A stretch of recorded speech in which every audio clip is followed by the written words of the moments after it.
ನಿಮ್ಮ ಕುಟುಂಬದ ಭವಿಷ್ಯಕ್ಕೆ ಸುರಕ್ಷಿತ ಹೂಡಿಕೆ ಹುಡುಕ್ತಾ ಇದ್ದೀರಾ? ಮೈಸೂರು ರೋಡ್ ಸಮೀಪದಲ್ಲಿರುವ ಗ್ರೀನ್ ಮೈಲ್ಸ್ಗೆ ನಿಮ್ಮನ್ನ ಆತ್ಮೀಯವಾಗಿ ಸ್ವಾಗತಿಸುತ್ತೇವೆ. 3.5 acre gated community, tree park, children's play park, underground drainage ಮತ್ತು ಅಂಡರ್ಗ್ರೌಂಡ್ ಎಲೆಕ್ಟ್ರಿಸಿಟಿ ವ್ಯವಸ್ಥೆಯೊಂದಿಗೆ ಪ್ರತಿಯೊಂದು ಸೌಲಭ್ಯ ಇಲ್ಲಿ ಲಭ್ಯ. PMRDA ಅಪ್ರೂವ್ಡ್ ಖಾತಾ ಪ್ಲಾಟ್ಗಳು ಕೇವಲ 3,499 ರೂಪಾಯಿ ಪರ್ ಸ್ಕ್ವೇರ್ ಫೀಟ್. ನಿಮ್ಮ ಕನಸಿನ ಜಾಗವನ್ನ ಇಂದೇ ಆಯ್ಕೆ ಮಾಡಿ. ಹೆಚ್ಚಿನ ಮಾಹಿತಿಗಾಗಿ ಸಂಪರ್ಕಿಸಿ ಸಪ್ತಸೂರ್ಯ ರಿಯಾಲಿಟೀಸ್.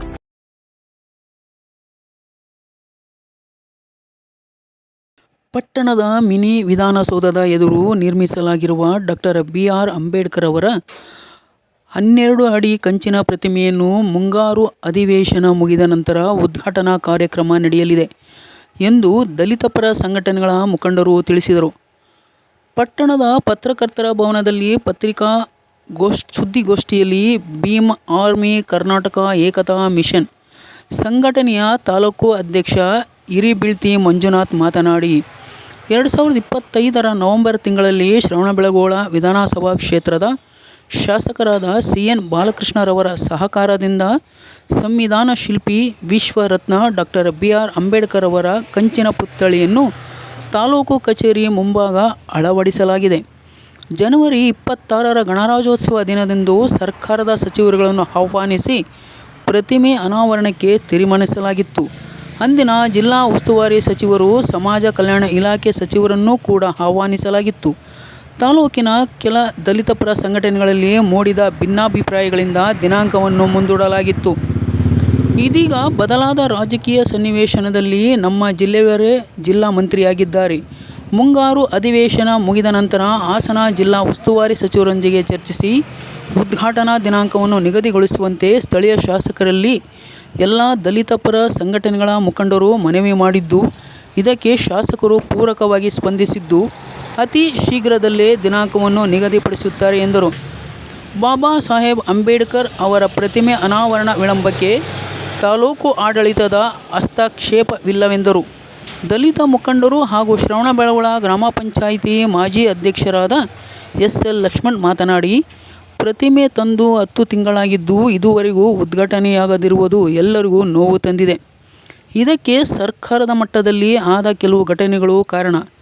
ಇದೀಗ ಎಲ್ಲವೂ ಮುಗಿದಿದ್ದು ಇನ್ನೊಂದು ವಾರದಲ್ಲಿ ದಿನಾಂಕ ನಿಗದಿಗೊಳಿಸಿ ಅತ್ಯಂತ ವಿಜೃಂಭಣೆಯಿಂದ ಪ್ರತಿಮೆಯನ್ನು ಅನಾವರಣಗೊಳಿಸುವ ಕಾರ್ಯಕ್ರಮ ನಡೆಯಲಿದೆ.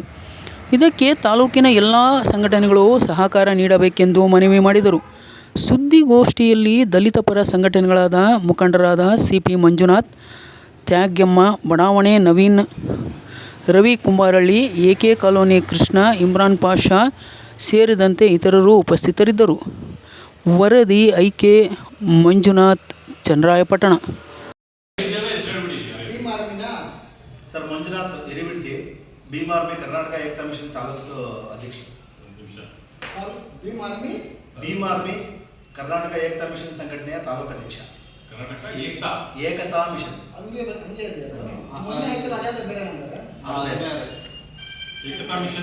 ಏಕತಾ ಮಿಷನ್ ಸಂಘಟನೆಯ ತಾಲೂಕು ಅಧ್ಯಕ್ಷ. ಕರ್ನಾಟಕ ಏಕತಾ ಮಿಷನ್ ಸಂಘಟನೆಯ ತಾಲೂಕು ಅಧ್ಯಕ್ಷ. ಭೀಮ್ ಆರ್ಮಿ ದೊಡ್ಡದಾಗಿ Karnataka Ekata mission bracket.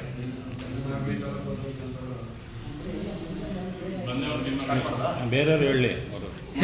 CP ತೆಗ್ಗೆಮ್ಮನ ಬಡಾವಣೆ, ಮಂಜುನಾಥ್ CP ತೆಗ್ಗೆಮ್ಮನ ಬಡಾವಣೆ, ಡಾಕ್ಟರ್ ಬಾಬಾ ಸಾಹೇಬ್ ಅಂಬೇಡ್ಕರ್ ಸಂಘದ ಕಾರ್ಯದರ್ಶಿ, ಚನ್ನರಾಯಪಟ್ಟಣ ರಿಜಿಸ್ಟ್ರೇಡ್.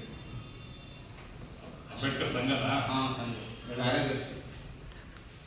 ಕರ್ನಾಟಕ ಏಕತಾ ಮಿಷನ್ ಚನ್ನರಾಯಪಟ್ಟಣ ನಗರಾಧ್ಯಕ್ಷ. ಭೀಮ್ ಆರ್ಮಿ ಹೆಸರು ಇಮ್ರಾನ್ ಪಾಷಾ. ನವೀನ್ ತೆಗ್ಗೆಮ್ಮನ ಬಡಾವಣೆ, ಯಾವುದೇ ಸಂಘಟನೆ ಇಲ್ಲ, ಅಂಬೇಡ್ಕರ್ ಅಭಿಮಾನಿ. JB ಮೆಲ್ರೂರು.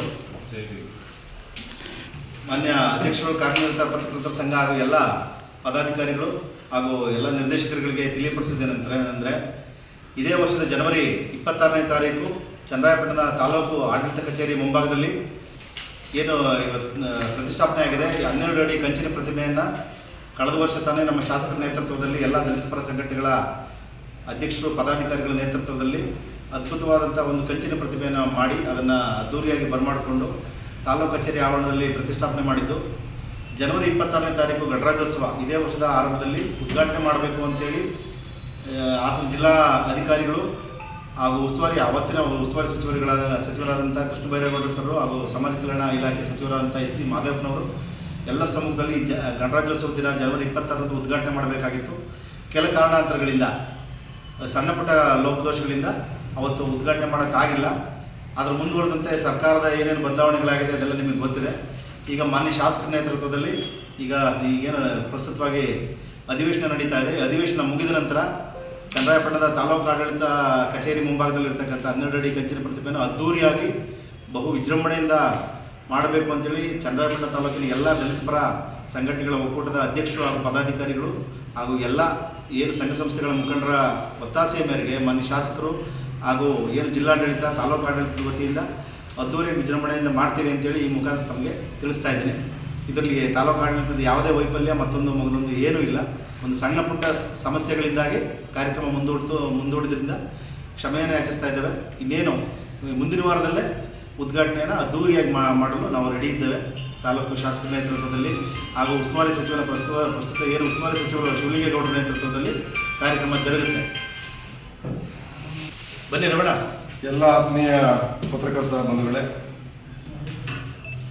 ಬಹಳ ದಿನಗಳ ನಂತರ ಒಂದು ನಮ್ಮ ಕನಸಿನ ಕೂಸೇನಿತ್ತು ಅದನ್ನು ಬಹಳ ವಿಜೃಂಭಣೆಯ ಕಾರ್ಯಕ್ರಮ ಮಾಡಬೇಕು ಅಂತೇಳಿ ತೀರ್ಮಾನ ತಗೊಂಡಿದ್ವಿ. ಇದಕ್ಕೆ ತಾಲೂಕಿನ ಎಲ್ಲ ಸಂಘಟನರು ಒಟ್ಟಾಗಿ ಸೇರಿ ತಮ್ಮ ಸಹಕಾರದೊಂದಿಗೆ ಕಾರ್ಯಕ್ರಮವನ್ನು ಯಶಸ್ವಿ ಮಾಡಲಿಕ್ಕೆ ಎಲ್ಲರೂ ಸಹಕಾರ ಕೊಡಬೇಕು ಅಂತೇಳಿ ನಾನಿವತ್ತು ಭಾಳ ಆತ್ಮೀಯತೆಯಿಂದ ಕೇಳ್ಕೊತಾ ಇದ್ದೀನಿ. ನಮ್ಮಲ್ಲಿ ಭಿನ್ನಾಭಿಪ್ರಾಯ ಮಾಡಿಕೊಂಡು ಇಂಥ ಒಂದು ಒಟ್ಟುಮಾದ ಕಾರ್ಯಕ್ರಮವನ್ನು ಯಾವುದೋ ದೃಷ್ಟಿ ಇಟ್ಕೊಂಡು ಅದಕ್ಕೆ ತೊಂದರೆ ಕೊಡೋದು ಬೇಡ. ಈಗಾಗಲೇ ಅದೆಲ್ಲ ನಮಗೆ ತುಂಬ ನೋವಾಗಿದೆ.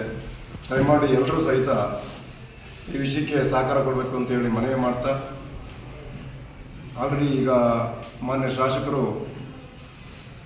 ಸೆಷನ್ ಮುಗಿದ ಮೇಲೆ ಒಂದು ದಿನಾಂಕ ನಿಗದಿ ಮಾಡಿ ಎಲ್ಲ VIP-ಗಳನ್ನ ಕರೆಸಿ ಉದ್ಘಾಟನೆ ಮಾಡೋಣ ಅಂತ ಹೇಳಿದ್ದಾರೆ. ಇಂಥ ಒಂದು ಒಳ್ಳೆಯ ಕೆಲಸಕ್ಕೆ ತಾವೆಲ್ಲ ಸಹಕಾರ ಕೊಡಬೇಕು ಅಂತೇಳಿ ಮತ್ತೆ ಮನವಿ ಮಾಡ್ತಾ ನನ್ನ ಮಾತನ್ನು ಮುಗಿಸ್ತೇನೆ. ನಮಸ್ತೆ. ಪತ್ರಿಕಾ ಮಿತ್ರರಿಗೆ ಸ್ವಾಗತವನ್ನು ಕೋರುತ್ತಾ, ನಿಮಗೆ ತಿಳಿದಿರುವಂತೆ ಮಾನ್ಯ ಶಾಸಕರ ನೇತೃತ್ವದಲ್ಲಿ ಅದ್ದೂರಿಯಾಗಿ ಬಾಬಾ ಸಾಹೇಬರ ಪ್ರತಿಮೆಯನ್ನು ಬರಮಾಡಿಕೊಂಡು ಕಾರಣಾಂತರಗಳಿಂದ ಪ್ರತಿಮೆ ಉದ್ಘಾಟನೆ ಮುಂದೂಡಿದ್ದು. ಅದು ಕಾರಣ ಅಂದರೆ ಹಿಂದೆ ಎಚ್.ಸಿ. ಮಾದೇವಪ್ಪರು ಮತ್ತು ಕೃಷ್ಣ ಬೈರೇಗೌಡರು ಸರ್ ಬರ್ತೀನಿ ಅಂತ ಹೇಳಿದರು. ಕಾರಣಾಂತರಗಳಿಂದ ದಿನಾಂಕ ಮುಂದೂಡಿ ಈಗ ಏನು ಸೆಷನ್ ನಡೀತಾ ಇದೆ, ಆ ಸೆಷನ್ ಕಳೆದ ಮೇಲೆ ಶಾಸಕರ ನೇತೃತ್ವದಲ್ಲಿ ಒಂದು ದಿನಾಂಕ ನಿಗದಿ ಮಾಡಿ ವಿಜೃಂಭಣೆಯಿಂದ ಬಾಬಾ ಸಾಹೇಬರ ಪ್ರತಿಮೆಯನ್ನು ಉದ್ಘಾಟನೆ ಮಾಡೋದಕ್ಕೆ ಎಲ್ಲ ಸಂಘ ಸಂಸ್ಥೆಗಳು, ಒಂದು ಜಾತಿಗೆ ಸೀಮಿತ ಎಲ್ಲ ಬಾಬಾ ಸಾಹೇಬರು ಎಲ್ಲ ಸರ್ವ ಜನಾಂಗದ ನಾಯಕರವರು, ಹಾಗಾಗಿ ಎಲ್ಲ ಜಾತಿಯ ಎಲ್ಲ ಸರ್ವಜನರು ಸಹ ಸೇರಿಕೊಂಡು ಒಂದು ಅದ್ದೂರಿಯಾಗಿ ತಾಲೂಕಿನಲ್ಲಿ ಉದ್ಘಾಟನೆ ಮಾಡಬೇಕು ಅಂತ ತೀರ್ಮಾನ ಮಾಡಿದ್ದಾರೆ. ದಯಮಾಡಿ ನಿಮ್ಮೆಲ್ಲರ ಸಹಕಾರ ಇರಬೇಕು ಅಂತ ತಮ್ಮಲ್ಲಿ ವಿನಮ್ರತೆಯಿಂದ ಕೇಳಿದ್ದೇನೆ.